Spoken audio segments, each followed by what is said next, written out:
আজকের গল্প হরিদাস আর নীলমাছি। রচনা নারায়ণ গঙ্গোপাধ্যায়। বাড়িতে কেউ নেই। টালিগঞ্জের পিসিমা কলকাতায় আছাড় খেয়ে হাঁটু ভেঙেছেন। এই খবর পেয়ে সবাই দেখতে গেছেন তাকে। শুধু বাড়ি পাহারা দিচ্ছে হরিদাস। আনন্দের সঙ্গেই রাজি হয়েছে সে, কারণ আজই পাটনা থেকে মেজো মামা 2 ঝুড়ি বাছাই ল্যাংড়া আম পাঠিয়ে দিয়েছেন। তার গন্ধে সারা বাড়ি মম করছে। তাছাড়া গোটাচারে কাঁঠালও পেকেছে ভাড়ার ঘরে। কাল থেকে ঠাকুরমার অম্বুবাচি, সেই জন্যেই তোলা আছে সব। মার মনে একটু সন্দেহ ছিলই। যাওয়ার আগে পই পই করে বলে গেছেন, হরে এই আম কাঁঠালগুলোর দিকে যেন নজর দিসনি, ওইগুলো সব অম্বুবাচি জিনিস, খেয়াল থাকে যেন। হ্যাঁ বাবা।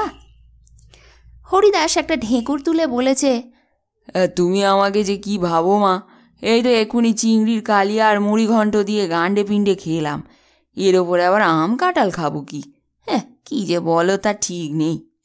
তোমায় বিশ্বাস নেই বাপু, তুমি সব পারো। না মা, পারি না, তুমি নির্ভয়ে চলে যাও। মা গেছেন, কিন্তু খুব যে নির্ভয়ে গেছেন তার মুখ দেখে সেই কথা মনে হয়নি। এইখানে হরিদাসের একটু পরিচয় দেওয়া দরকার। অবস্থাপন্ন ব্যবসায়ীর ঘরের ছেলে, সবচাইতে ছোট বলে আর ছেলেবেলায় খুব পেটের অসুখে ভুগত বলে শাসন তো পায়নি, প্রশ্রয় পেয়েছে অতিরিক্ত। ফলে 4 বারের চেষ্টাতেও স্কুল ফাইনাল ডিঙোতে পারেনি। বিরক্ত হয়ে বাবা বলেছেন যে আর তার পড়বার দরকার নেই, সে ব্যবসাতেই এবার ঢুকিয়ে দেওয়া হবে। কিন্তু জাঁদরেল 3-3টে দাদা থাকতে হরিদাসের বইই গেছে ওসব করতে। এখন সে পাড়ার জিমন্যাস্টিক ক্লাবের পান্ডা। ইয়া তাগড়া জোয়ান, পেট রোগা তো নয়ই, বরং সাধারণ মানুষের 5 গুণ না খেলে তার পেট ভরে না। শেষ রাতে উঠে একটা হারমোনিয়াম নিয়ে দরাজ গলায় কালী কীর্তন গাইবার চেষ্টা করে। তাতে করে এই হয়েছে যে কলকাতার এমন ভিড়ের দিনেও সামনের দিকে 2তলা বাড়িটা আজ বছরখানেক ধরে প্রায় খালিই পড়ে থাকে। ভাড়াটে আসে না তা নয়, কিন্তু 3 বেশি কেউ টিকতে পারেনি। বাক্স বিছানা ঘাড়ে তুলে যেদিকে পারে দৌড় মেরেছে। শুধু এক লম্বা চুলওয়ালা কবি ভদ্রলোক দিন 10 কাটিয়েছিলেন। 11 দিনের দিন যখন তিনি 2টো লাল লাল চোখ পাকিয়ে পাড়ার হিন্দুস্থানি গয়লা দেওলালকে জাপটে ধরে সমানে ইংরেজি গান শোনাতে লাগলেন, সেই দিন সবাই মিলে চাঁদা তুলে তাকে রাঁচি ট্রেনে তুলে দিয়ে এলো। যাই হোক, বাড়ি যখন খালি আর ঠাকুর চাকরেরা বিকেল 4টে পর্যন্ত আড্ডা দিতে বেরিয়েছে, তখন এক পেট গিলে হরিদাস তেতলার ঘরের মেঝেই একটা শীতল পাটি বিছিয়ে শুয়ে পড়ল। মাথার উপর পাখা ঘুরছে। প্রচুর পরিমাণে চিংড়ির কালিয়া আর মুড়ি ঘন্ট খেয়ে মেজাজটাও বেশ খুশিই আছে। ঝিমঝিম করছে দুপুর। হরিদাসের ঘুমিয়ে পড়া উচিত ছিল, কিন্তু পাটনায় ল্যাংড়া আর পাকা কাঁঠালের গন্ধ এমন বেয়ারাভাবে এসে নাক দিয়ে ঢুকে তার পেটের মধ্যে সুড়সুড়ি দিতে লাগলো যে শেষ পর্যন্ত হরিদাস দুত্তর বলে উঠে বসল। তখন হরিদাসের মনে হলো খেয়ে নিশ্চয়ই তার পেট ভরেনি, নইলে আম কাঁঠালের গন্ধে তার প্রাণ এমন উদাস হয়ে যাচ্ছে কেন? আর কে না জানে, কম করে খেলে শরীর টেকে না, এমনকি হাতি পর্যন্ত চিৎপাত হয়ে পড়ে। মাকে অবশ্যই কথা দিয়েছে। প্রথমটা মনটা খুঁত করতে লাগলো। তারপর আরও নিবিষ্ট মনে চিন্তা করে দেখল, প্রাণটাই যদি অনাহারে গেল তাহলে কথা দিয়ে আর কি হবে? আর সে মারা গেলে মাই তো সবচাইতে কান্নাকাটি করবে। মিছিমিছি অকালে মারা গিয়ে মাকে কষ্ট দিয়ে লাভ কি? অতএব মাতৃভক্ত হরিদাস উঠে পড়ল। 2তলার ভাঁড়ারে গিয়ে ঢুকল। বেছে বেছে 25টা বড় বড় ল্যাংড়া আম আর গোটা কাঁঠাল খেয়ে অতি কষ্টে প্রাণ বাঁচালো। তারপর আবার নিজের ঘরে ফিরে এসে শীতল পাটিতে লম্বা হলো। হ্যাঁ, এইবারে ঘুম আসছে, বেশ জমাট ঘুম একখানা। 3 মিনিটের মধ্যেই ঘর কাঁপিয়ে হরিদাসের নাক ডাকতে লাগলো। বিকেল 5টা পর্যন্ত নির্বিঘ্নেই এই নাকের ডাক চলতে পারত, কিন্তু গোল বাঁধল আরও মিনিট 10 পরেই। আম কাঁঠালের গন্ধে একটা নীল মাছি অনেকক্ষণ ধরেই ঘোরাঘুরি করছিল। সেটা এবার হরিদাসের ঘরে এসে ঢুকল। এই তো, এইখানেই যে সেই প্রাণকারা গন্ধ। কিন্তু কোথায় সেই মনোহরা কাঁঠাল আর হৃদয়হরা ল্যাংড়া আম? কই, কোথায়? হরিদাসের হাঁ করা মুখ থেকে ফার ফার আওয়াজটা যেন মাছিকে ডাক দিয়ে বললে, কেন এইখানে? হরিদাস ঘুমিয়ে ঘুমিয়ে স্বপ্ন দেখছিল তার মাথার সামনে কে যেন একটা মনখানেক ওজনের বিরাট কাঁঠাল ঝুলিয়ে রেখেছে, আর সে হাঁ করে তাতে কামড় দিতে যাচ্ছে। হঠাৎ কাঁঠালটা থেকে কাঠবেড়ালির মতন একটা ল্যাজ বেরিয়ে এলো আর সেটা হরিদাসের মুখে সমানে সুড়সুড়ি দিতে লাগলো। হরিদাস ভীষণ বিরক্ত হয়ে দাঁত খিচিয়ে বললে, আরে খেলে যা, কাঁঠালের লেজ আছে এই কথা তো শুনিনি। আর বলতেই ঘুমটা ভেঙে গেল। আরে রামু, এই যে একটা নীল মাছি দিব্যি গুড়গুড়িয়ে তার মুখ আর নাকের উপর দিয়ে ঘুরে বেড়াচ্ছে, যেন ইডেন গার্ডেনে হাওয়া খাচ্ছে। হাত নেড়ে হরিদাস মাছিকে তাড়িয়ে আবার ঘুমোবার চেষ্টা করল, কিন্তু মাছিদের মতো এমন দৃঢ় প্রতিজ্ঞ প্রাণী সংসারে আর নেই। যতবার তারাও ততবার ঠিক ঘুরে ফিরে সেইখানটিতেই বসবে। যদি একবার তার মনে হয় যে তোমার কানের মতন উৎকৃষ্ট বসবার জায়গা দুর্লভ, তাহলে তুমি যতই চেষ্টা করো বারবার তোমার কর্নাট প্রদেশে আক্রমণ করতে থাকবে, ভুলেও নাসিকের দিকে পা বাড়াবে না।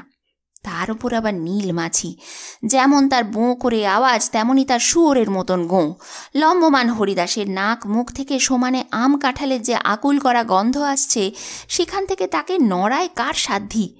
অতএব একটুখানি ঘুরপাক খেয়েই আবার মাছিটা এসে তার নাকের ডগায় বসল।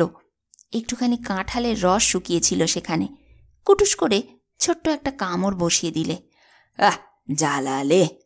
হরিদাসের হাতখানা তীরের বেগে তার দিকে এগিয়ে আসতে দেখে সে বীরের মতন রণে ভঙ্গ দিয়ে একটা জলের গ্লাসের কানায় গিয়ে বসলে, এবং 1 মিনিট পরে হরিদাস যেই আবার হাঁ করে ফর ফোঁ করে আওয়াজ ছেড়েছে, অমনি উড়ে এসে তার ঠোঁটে বসল আর সুর নেড়ে নেড়ে ল্যাংড়া আমের সন্ধান করতে লাগলো। তবে রে রাস্কেল মাছি! এক লাফে হরিদাস উঠে বসল আর নীল মাছিও সঙ্গে সঙ্গে পাশের টিপয়ে সেই কাঁচের গ্লাসে গিয়ে আশ্রয় নিলে। তোমার ভিড় কুঠি আমি ভাঙছি বলেই হরিদাস ধাঁ করে এক চড় হাঁকড়ে দিল গ্লাসটার দিকে। মাছি অক্ষত শরীরে উড়ে পাখার রেগুলেটরে গিয়ে বসল আর ঝনাত গ্লাসটা টিপয় থেকে মেঝেতে পড়ে চুরমার হয়ে গেল। জলের স্রোত বইল ঘরময়। আরে ছি ছি, এ কি হলো? গেলাসটা গেল, বর্দা শখ করে কেনা বিলিতি কাঁচের গেলাস, বিস্তর দাম। ওদিকে ঘর জলে থই থই, শীতল পাড়িটাও ভিজে একাকার। কোথায় 25টা আম আর একটা কাঁঠাল খেয়ে নিশ্চিন্তে ঘুমোবো, তার বদলে এখন কাঁচ কুড়ো ঘর পরিষ্কার করো বসে বসে। স্টুপিড ইডিয়েট মাছি! হরিদাস যতক্ষণ গৃহকর্ম করতে লাগলো ততক্ষণ রেগুলেটরে বসে দুটো বড় বড় গোল চোখ মেলে মাছি তাকে পর্যবেক্ষণ করতে লাগলো।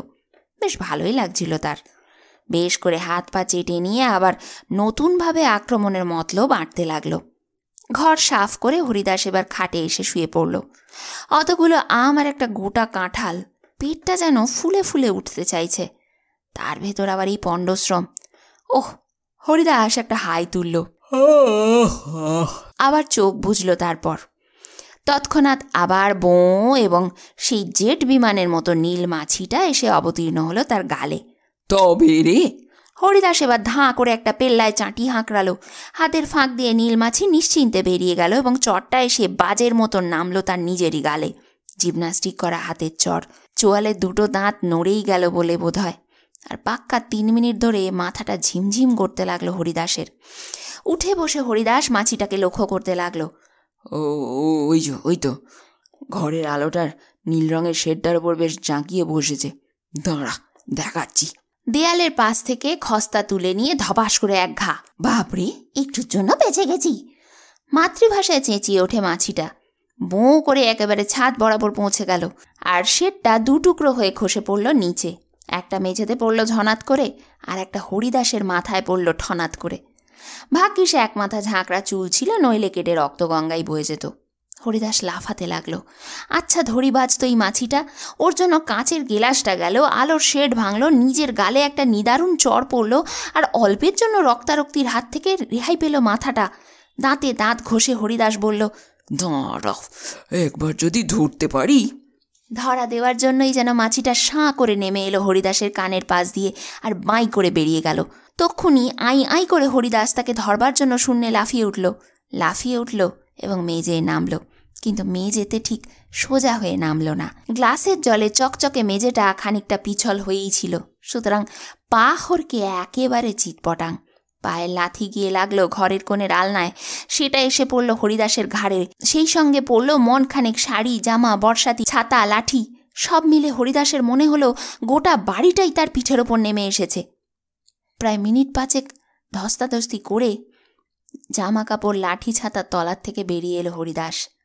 তখন তার মাথার জয়ধ্বজার মতন একটা মোজা ঠায় বসে আছে। আর মাছিটা, সে এতক্ষণে রুম এরিয়ালে বসে পরম পুলকে হরিদাসকে দেখছিল। মনের আনন্দে অনেকগুলো পা চেটে নিচ্ছিল পরপর। হরিদাসও তাকে দেখতে পেল এবং খস্তাটা তুলে নিয়ে আবার ভীম বেগে এক ঘা বসিয়ে দিল। খস্তার মাথাটা অনেকখানি চওড়া এবং সেটা যে দস্তুর মতন বিপজ্জনক প্রথমবারের অভিজ্ঞতাতেই মাছি সেটা বুঝে নিয়েছিল। কাজে হরিদাস খস্তা তুলতেই সে বোঁ করে একটা গোঁত খেল, আর খস্তার গায়ে এরিয়ালটার একদিকটা খুলে গিয়ে চাবুকের মতন হরিদাসের পিঠে তা এসে পড়ল। পুরো 2 মিনিট হাহাকার করে হরিদাস যখন ধাতস্থ হলো, তখন তার মাথায় দস্তুর মতন খুন চেপেছে। এবার যা হোক একটা কিছু ঘটে যাবে, এসপার কিংবা ওসপার। ওই দিল্লির সিংহাসনে অর্থাৎ এই ঘরে দুজনের জায়গা হতে পারে না, হয় আমি থাকবো নয় নীল মাছিটা। কিন্তু যেহেতু এটা আমার পৈতৃক ঘর, সেজন্য আমাকেই থাকতে হবে, আলবাত থাকতে হবে। কানের কাছ দিয়ে আবার বোঁ করে বেরিয়ে গেল মাছিটা, যেন ঠাট্টা করে ওকে। বটে বটে, এবার আর ঊর্ধ্বলোকে নয়। মাছি এবারে সোজা গিয়ে ঢুকলো খাটের তলায়। আচ্ছা আচ্ছা, আমিও আসছি। হামাগুড়ি দিয়ে নিচু খাটটার তলায় ঢুকে পড়ল হরিদাস। আর অমনি কোত্থেকে মাছি তার মুখে এসে পড়ল। এত বড় সাহস, এমন ধাসটামো! উত্তেজিত হয়ে হরিদাস মাছিকে থাবা বসাতে গেল, কিন্তু জায়গাটা যে নিতান্তই খাটের তলা এবং সেখানে হামাগুড়ি দিয়ে ঢুকতে হয় এই কথাটাই তার খেয়াল ছিল না।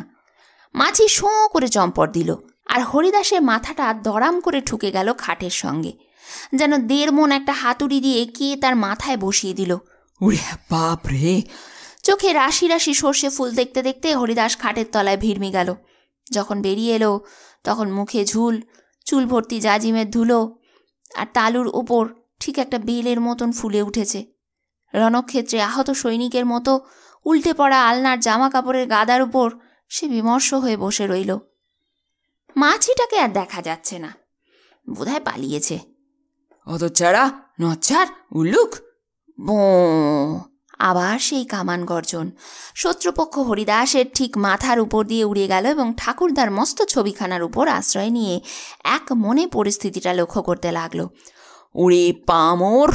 হরিদাস আবার খস্তা এগিয়ে হাঁকড়াতে গেল, কিন্তু মাথায় খাটের ঠোক্কর লেগে কিঞ্চিৎ সুবুদ্ধি গজিয়েছে তার।